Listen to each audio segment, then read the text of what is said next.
Buenas, vamos a comenzar el capítulo 8 dedicado al contraste de hipótesis no paramétricas. Este capítulo lo dividiremos en los siguientes puntos. Primero veremos contrastes de hipótesis sobre la aleatoriedad, donde expondremos el test de rachas, que lo distinguiremos entre muestras pequeñas y muestras grandes. A continuación, expondremos el TQ de Dickson para valores sospechosos, distinguiendo entre TQ de Dickson para un solo valor sospechoso o TQ de Dickson para dos valores sospechosos en el mismo lado. A continuación abordaremos los contrastes del H cuadrado de Pearson. Primero veremos el contraste de la bondad de ajuste del H cuadrado, después veremos el contraste de homogeneidad del H cuadrado y finalmente veremos el contraste de independencia del H cuadrado. Finalizaremos el capítulo abordando los test de normalidad. Primero veremos el test gráfico de normalidad, luego veremos el test de Shapiro-Wilk y finalmente veremos el test de Kolmogorov-Smirnov.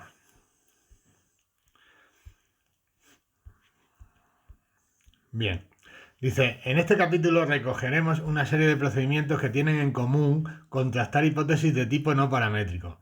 Son hipótesis que no se refieren al valor de un parámetro, sino que plantean cuestiones como la presencia de valores anormales en la muestra, el tipo de distribución de probabilidad que sigue la población, la independencia entre dos poblaciones, la aleatoriedad de una muestra recogida a partir de una población o la igualdad entre poblaciones que generan determinadas muestras. Todos estos contrastes se resuelven siguiendo el mismo planteamiento general que ya hemos visto para los test paramétricos. Si bien ahora la búsqueda del estadístico que resuelve el contraste, al no estar ligada a un parámetro concreto, puede resultar un poco menos evidente. Explicaremos en cada caso por qué se utiliza un determinado estadístico y cómo se razona en función de sus valores. Bien, pues sin más dilación, vamos a empezar con los contrastes de aleatoriedad y el que vamos a ver es el test de racha.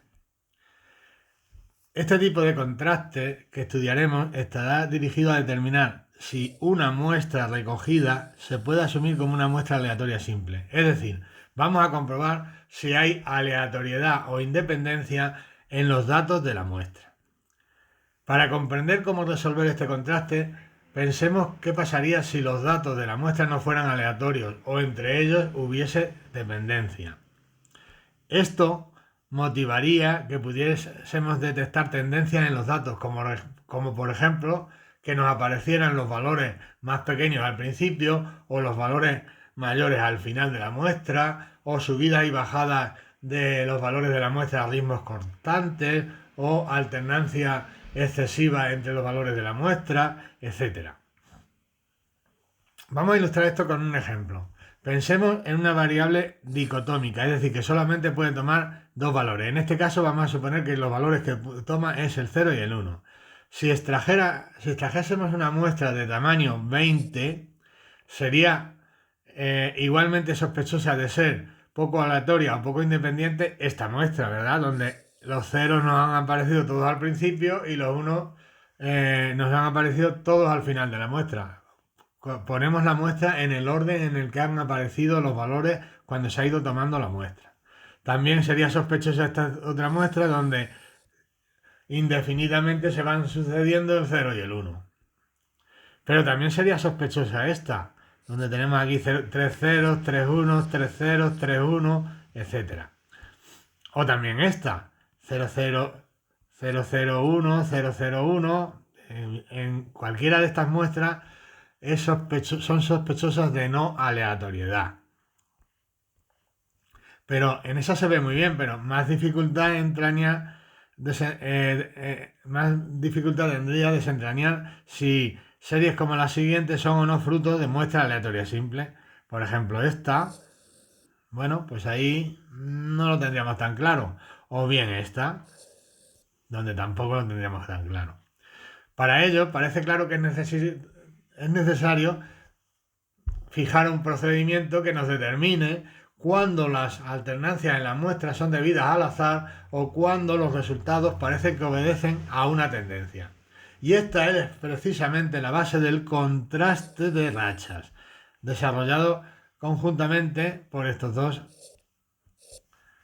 investigadores. Comenzaremos definiendo el concepto de racha. Para ello dividiremos los valores de una muestra en dos rangos a partir de un punto de corte o un punto central, para el cual se utiliza normalmente la mediana o la media.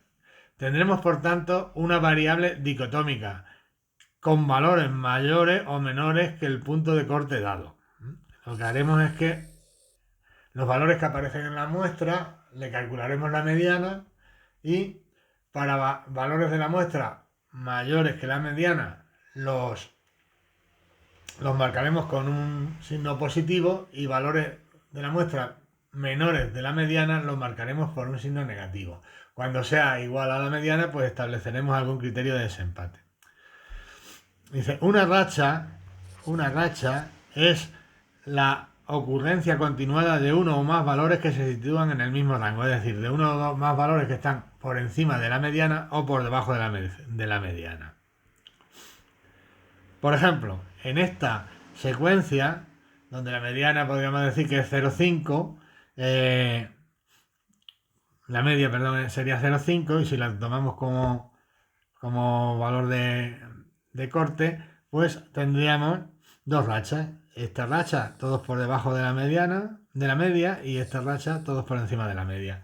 Aunque cuando la variable que estamos estudiando es dicotómica, no hace falta establecer un punto de corte, puesto que como al solo tomar dos valores, pues cuando tome seguidamente uno de los valores será una racha y cuando tome seguidamente el otro valor será otra racha. Dice, ahí tendremos únicamente dos rachas. La primera serán todos los ceros que aparecen al principio y la segunda todos los unos que aparecen al final.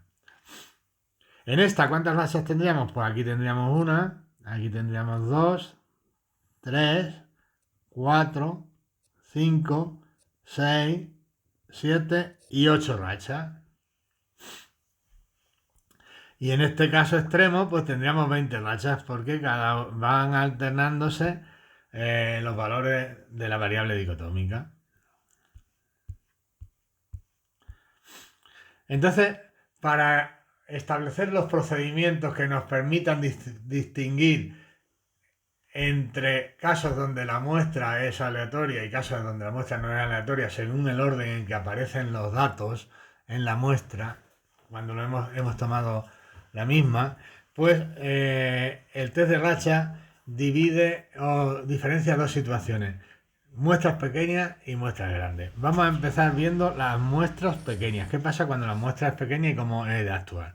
Cuando el número de elementos de la muestra es pequeño, es decir, n1 o n2 menores que 20, n1 son los valores por encima del punto de corte de la mediana o de la media y n2 son los valores de la muestra por debajo del punto de corte, es decir, por debajo de la mediana o la media. Si estos n1 o n2 son menores que 20, podemos plantear el contraste para muestras pequeñas. Y el contraste normalmente se plantea con un nivel de significación alfa del 5%, es decir, con un nivel de confianza en torno al 95%. Las hipótesis que se plantean son la hipótesis nula, H0, los datos provienen de una muestra aleatoria simple, y H1, entre los datos hay una relación de dependencia o no aleatoriedad. Ahora hemos de determinar qué estadístico vamos a utilizar. Pues el estadístico para resolver el contraste se construye contando el número de rachas R. Contamos también el número de elementos positivos N1 por encima del valor de corte que hayamos fijado, mediana o media. Y también el número de elementos negativos N2 por debajo del punto de corte que hayamos fijado. Si la muestra es aleatoria o independiente, pues parece obvio que R no deberá ser ni muy grande ni muy pequeño, ya que muchas o muy pocas rachas indicarían que hay tendencias o alternancia excesiva entre los datos, que se deberían seguramente a la falta de independencia o aleatoriedad. Si definimos la variable R como el número de rachas presentes en la muestra, tenemos tabulada su distribución para valores pequeños de N1 y N2 en la tabla número 1 que aparece al final del capítulo. Por lo que podemos encontrar los valores críticos inferior y valores críticos superior de R, que me denotarán la zona crítica de rechazo de H0 inferior y la zona crítica de rechazo de H0 superior. Tales valores para este tipo de test de muestras pequeñas pues deberán de cumplir que la probabilidad de que R sea menor o igual que el límite inferior de valores críticos sea igual a alfa medio, y la probabilidad de que R sea mayor o igual que el límite superior de valores críticos para la zona crítica sea mayor o igual que R 1 menos alfa medio, es decir, que el cuantil alfa medio y el cuantil 1 menos alfa medio. A partir de ello determinaremos la región crítica para el contraste. Región crítica para el contraste, que vendrá dada por aquellas muestras que contengan muchas o muy pocas rachas, es decir, las que tengan un valor del estadístico R o muy grande o muy pequeño. Entonces, ¿cuál será la región crítica? Pues la región crítica serán valores de R menores o iguales que el cuantil alfa medio de la distribución R y valores mayores o iguales que el cuantil 1 menos alfa medio de la distribución R. Estos valores críticos inferior y superior se calculan según la tabla número 1 que la tenemos aquí. ¿Veis?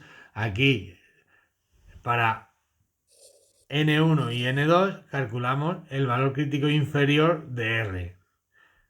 Y para N1 y N2 calculamos el valor crítico superior de R, con lo cual ya tenemos las regiones críticas de rechazo menores o iguales que el valor crítico inferior y mayores o iguales que el valor crítico superior. Todo esto lo vamos a ver muy bien con el primer ejemplo. Mirad, aquí en el primer ejemplo se estimó la agresividad de una muestra de niños mediante la nota obtenida en un determinado test que podía variar entre 0 y 100. Las calificaciones obtenidas en el orden en que se obtuvieron, porque para aplicar este test la muestra tiene que estar en el orden en el que se obtuvieron los datos cuando se tomó la muestra, pues aquí la tenéis, las puntuaciones que se alcanzaron en ese test.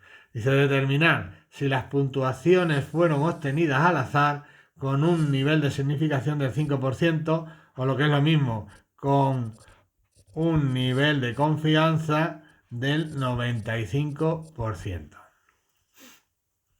Bueno, pues vamos a aplicar el test de racha para muestras pequeñas con un nivel de significación del 5%. Lo que vamos a hacer es intentar decidir entre estas dos hipótesis. La H0, que los datos provienen de una muestra aleatoria simple, y H1, que entre los datos hay una relación de dependencia o no aleatoriedad. ¿Qué vamos a hacer para esto? Pues para ello vamos a elegir como punto central la mediana de la muestra y vamos a identificar con signos positivos o negativos aquellos datos que estén por encima y por debajo de dicha mediana. La mediana de la muestra calculada es de 25. Por tanto, aquí tenemos los datos que están por debajo y por encima marcados con un signo negativo y un signo positivo respectivamente. 31 está por encima, el 31 está por encima de 25, ponemos un positivo. 23 está por debajo de 25, ponemos un negativo. Y así sucesivamente. Bien, entonces ahora contamos el número de veces de datos que han aparecido por encima de 25, que son los signos positivos. 1, 2, 3, 4, 5, 6, 7, 8, 9, 10, 11 y 12. Sería N-1. Contamos los datos negativos, los datos que han aparecido por debajo del punto de corte, por debajo de 25, que serían los signos negativos. Los signos negativos, pues como teníamos aquí en la muestra hay 24 datos, pues si 12 son positivos, pues negativos serán 12, pero vamos a contarlos por 1, 2, 3, 4, 5, 6, 7, 8, 9, 10, 11 y 12. Efectivamente tenemos también 12. Y ahora vamos a contar las rachas. Entonces, las rachas tenemos, aquí tenemos una, aquí tenemos dos, aquí tenemos tres, aquí tenemos 4, 5, 6, 7, 8, 9 y 10. 10 rachas tenemos. Hay 10 veces que cambiamos entre el positivo y el negativo. Bueno, pues tenemos n1 igual a 12, n2 igual a 12 y r igual a 10. Vale, pues vamos a calcular las regiones, la región crítica de rechazo de la hipótesis H0 para este test, para lo cual vamos a calcular en la tabla que hemos presentado antes, con n1 y n2, n1 igual a 12, n2 igual a 12, el valor crítico inferior y el valor crítico superior de las regiones críticas. Entonces, aquí tenemos que para n igual a 12, n1 igual a 12, que sería este, y para n2 igual a 12, que sería este, pues tenemos un valor crítico inferior de 7. Vamos a ver el superior, pues para n1 igual a 12 partiríamos desde aquí y ahora bajaríamos desde aquí. Desde 12 y desde 12 y tendríamos 19. Es decir, tenemos 7 y 19. Entonces, la región crítica de rechazo de H0 es... Aquí tengo 7, aquí tengo 19, pues valores de R menores o iguales que 7 y valores de R mayores o iguales que 7. ¿Dónde está R? En 10. R vale 10, que estaría aquí.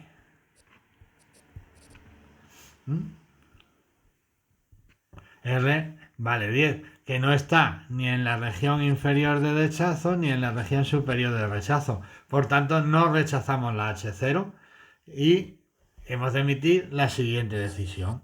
Como R igual a 10 no es menor o igual que 7, ni mayor o igual que 19, aceptamos H0 y concluimos que no hay razones para pensar que la muestra no sea aleatoria simple con un nivel de confianza del 95%. Recordad que cuando aceptamos la hipótesis H0 concluimos que no tenemos razones para rechazarla. Sin embargo, cuando rechazamos la H0 concluimos que es falsa. Eso es por la forma en que están construidos los test de hipótesis, como vimos en el capítulo anterior. Bien, pues entonces, ¿qué pasa? Pues que podemos considerar que la muestra es aleatoria y que en ella no hay tendencias ni sesgo. Vamos a hacer otro ejemplo para muestras grandes ahora. Dice, ¿cómo actuaremos entonces? Pues cuando el número de elementos de la muestra es muy grande, pues n1 o n2 son mayores o iguales que 20, pues la distribución de R se puede aproximar mediante una distribución normal, cuya media sería esto, 2 por n1, n2, partido por n1 más n2 más 1.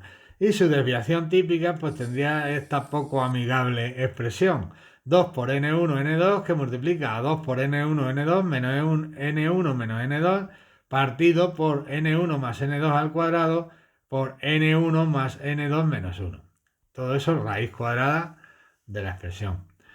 Por tanto, como para ir a las tablas de la normal 0,1 hemos de tipificar, pues ¿cómo tipificábamos siempre una variable? Pues a la media le restábamos al valor, le restábamos la media y le dividíamos por la desviación típica, ¿no? Pues entonces, para nosotros poder tipificar o utilizar las tablas de la normal 0,1, al valor de R que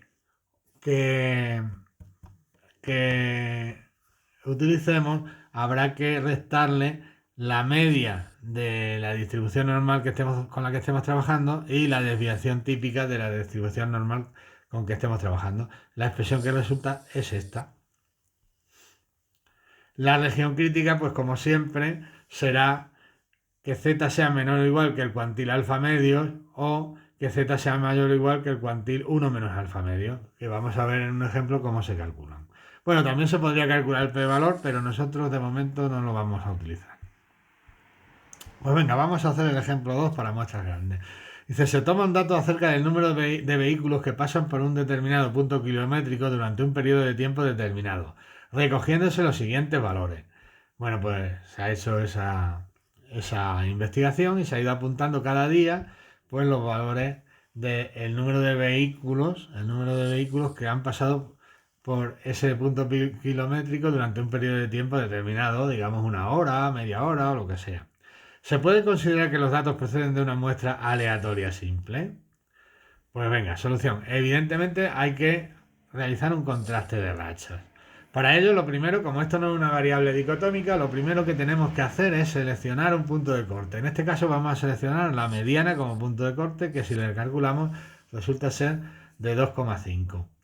Bueno, pues a continuación vamos a calcular qué valores están por debajo de 2,5 y qué valores están por encima de 2,5. Es decir, vamos a reescribir la muestra como si fuera una variable dicotómica que solamente puede tomar el valor positivo si se encuentra por encima de 2,5 y el valor negativo si se encuentra por debajo de 2,5. Y en 2,5 si lo hubiere, pues habría que tomar un criterio de que la primera vez que aparezca sería por encima, la segunda por debajo y así sucesivamente. En este caso, bueno, pues aquí lo tenemos. 5 está por encima, pues un positivo. 3 está por encima, un positivo. 2 está por debajo de 2,5, pues un negativo. Y así sucesivamente. Bueno, pues entonces, ¿cuántas veces tenemos positivos? Pues si los contamos, tenemos 20 veces. 20 signos positivos. Tenemos 20 signos positivos en la muestra. ¿Y cuántos negativos tenemos? Pues 20 negativos. ¿Y cuántas rachas? Pues las rachas hay que contarlas más detenidamente. Vamos a ver. Aquí tendríamos 1, 2, 3, 4, 5, 6, 7, 8, 9, 10, 11, 12, 13, 14, 15, 16, 17, 18, 19, 20 y 21. Total, 21 rachas. Es lo que ponemos aquí. Vale, dice, puesto que el tamaño de la muestra es suficientemente grande, podemos utilizar la aproximación normal para esta distribución. Aunque está un poco en el límite, pero bueno, vamos a hacerlo para que veáis cómo se haría. Entonces, lo primero que tenemos que calcular es la media de la distribución normal que estamos calculando, con lo que estamos manejando, mediante esta expresión que vimos antes, y nos da 21. A continuación, calculamos la desviación típica mediante la expresión también antes presentada y nos da 3.1215. Por tanto, vamos a ver cuánto vale el estadístico de contraste, que es tipificando ese valor de R. Entonces resulta que el estadístico de contraste es el valor de R que ha aparecido en la muestra, 21, menos la media de la normal que hemos calculado antes, 21, partido por la desviación típica de la normal que hemos calculado antes, que es 3.1215. Total, que nos da un valor del estadístico de contraste de Z igual a 0. La región crítica, como hemos visto antes, era de Z menor que el cuantil alfa medio de la distribución normal 0,1 y Z mayor que el cuantil 1 menos alfa medio de la distribución normal 0,1. En nuestro caso, como alfa es igual al 5%, pasándolo a tantos por 1, sería alfa igual a 0.05, con lo que alfa medio sería 0.025 dividiendo por 2 y 1 menos alfa medio sería igual a 1 menos 0.025, que sería 0.975. Por tanto, tenemos que calcular el valor del cuantil Z 0.025 y el valor del cuantil Z 0.975. ¿Cómo se calcula? Pues nos vamos a la tabla vamos a calcular primero el de 0.025. Nos vamos a la tabla de la normal 0,1 y en el interior de los valores de dicha tabla buscamos el cuantil que estamos buscando, 0.025. Pues aquí en todos estos números buscamos el cuantil de 0.025 y le encontramos ahí. Si no estuviera exactamente, pues utilizaríamos el más cercano o bien interpolaríamos. ¿Para qué abscisa, a qué abscisa se corresponde o a qué z se corresponde ese 0.025? Pues nos vamos a la entrada vertical y nos sale que es menos 1.9 y nos vamos a la escala, a la entrada horizontal y nos sale que es 0.06. Sí, por tanto, el cuantil sería z 0.025 sería igual a menos 1.9, que era la entrada vertical, y le añadimos ahí en su posición adecuada la entrada horizontal, con lo cual nos da menos 1,96, que es el que tenemos aquí. Vamos ahora a calcular el otro, el de 0.975. Pues entonces, que sería el cuantil del 97,5%.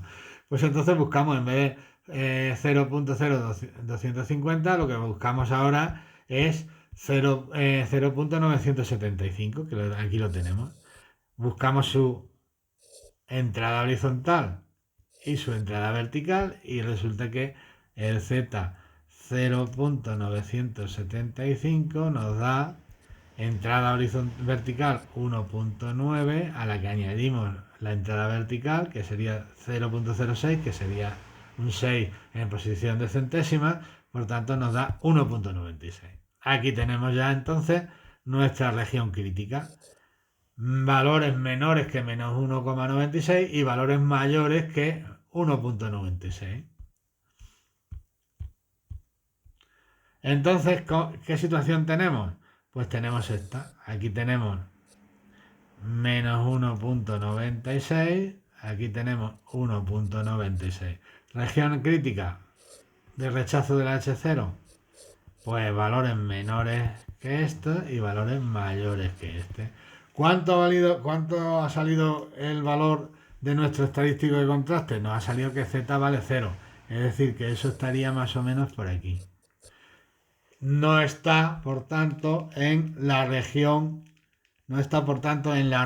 crítica de rechazo de H0, con lo cual aceptamos H0 y concluimos que como Z0 no es menor que menos 1,96 ni es mayor que 1,96, pues aceptamos H0 y concluimos que no hay razones para pensar que la muestra no sea aleatoria.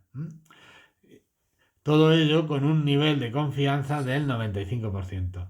Es decir, que podemos considerar que la muestra es aleatoria y que en ella no hay tendencias ni sesgos. Finalmente vamos a realizar otro, para que queden bien claros los conceptos. Dice, un investigador se interesó en descubrir si la ordenación de las personas por sexo en una cola de una taquilla de cine era azarosa. Para ello, analizó la colocación por sexos en la cola de un determinado cine, obteniendo los siguientes resultados. Sabemos que M es hombre y F mujeres. Bueno, pues analizó la cola y le salió pues toda esta muestra. El primero era un hombre, el segundo una mujer, el tercero un hombre, etc. Esa es la muestra que él analizó. La pregunta es, ¿se pueden considerar que los datos proceden de una muestra aleatoria simple con un nivel de confianza del 95% o un nivel de significación del 5%? Bueno, pues vamos a aplicar otra vez un test de Rorschach. Para aquí, como la muestra es dicotómica, no tenemos que buscar puntos de corte, porque como solamente aparecen dos resultados, pues a uno de los resultados lo asociaremos con N1 y al otro resultado con N2. En este caso hemos asociado la M con N1 y la F con N2. Con lo cual, ¿cuántas M tenemos? Pues si las contamos, resulta que tenemos 30 N1 y si contamos la N2 tenemos 20 N2. ¿Y qué número de rachas tenemos? Pues vamos a contar algunas. Aquí tenemos 1, 2, 3, 4, 5, 6, 7, 8, etcétera. Aquí tendríamos otra. Total, que si las contamos, pues nos da un número de rachas de 35. Vale, pues como el tamaño de la muestra es suficientemente grande, vamos a utilizar la aproximación por la normal. Para el estadístico R número de rachas, donde tenemos que calcular primero cuál es la media de esa normal y cuál es la desviación típica. Si aplicamos la fórmula vista anteriormente, pues resulta que la media nos da 25 y que la desviación típica nos da 3.3564. Por lo que podemos usar el estadístico para resolver el contraste. Lo que hacemos es el valor del número de rachas que han aparecido, lo tipificamos para utilizar la normal 0,1 y nos da 2.9794. Ahora vamos a calcular la región crítica. Y la región crítica, como hemos visto antes, ya que estamos usando un nivel de significación de 0.05, pues la región crítica nos da valores menores que el cuantil 0.025, que sería el alfa medio. Este sería el cuantil Z alfa medio. Y valores mayores que el cuantil 0.975, que sería el cuantil Z1 menos alfa medio. Como hemos visto antes, esos cuartiles son menos 1,96 y más 1,96 respectivamente. Es decir, que nosotros tendríamos esta situación, la misma que hemos presentado antes, menos 1,96 más 1,96, hacia allá región de rechazo de H0 y hacia acá región de rechazo de H0. Como el cuantil el estadístico que hemos calculado es 2.9794, resulta que ese valor 2.9794 se encontraría por aquí, es decir, dentro de la región crítica de rechazo de H0. Por lo tanto, la decisión que tomamos es que como el Z es igual a 2.9794 y es mayor que 1,96, está en la zona derecha de las regiones de rechazo, rechazamos H0 y concluimos que la muestra no es aleatoria simple con un nivel de confianza del 95%. Es decir, que no podemos considerar que la muestra sea aleatoria y que en ella no haya tendencia ni sesgo. Pues es natural. Normalmente al cine la gente que llega con unas ciertas asociaciones, o bien son grupos de chicas, grupos de chicos, parejas, con lo cual va un hombre y una mujer, etcétera, pero que no es una llegada aleatoria para considerar aleatoria simple. Bueno, pues hasta aquí el test de racha. Aquí finalizamos la grabación de este vídeo y el punto que veremos a continuación será el test Q de Dickson para valores sospechosos. ¿Vale? Bueno, pues aquí finaliza el vídeo.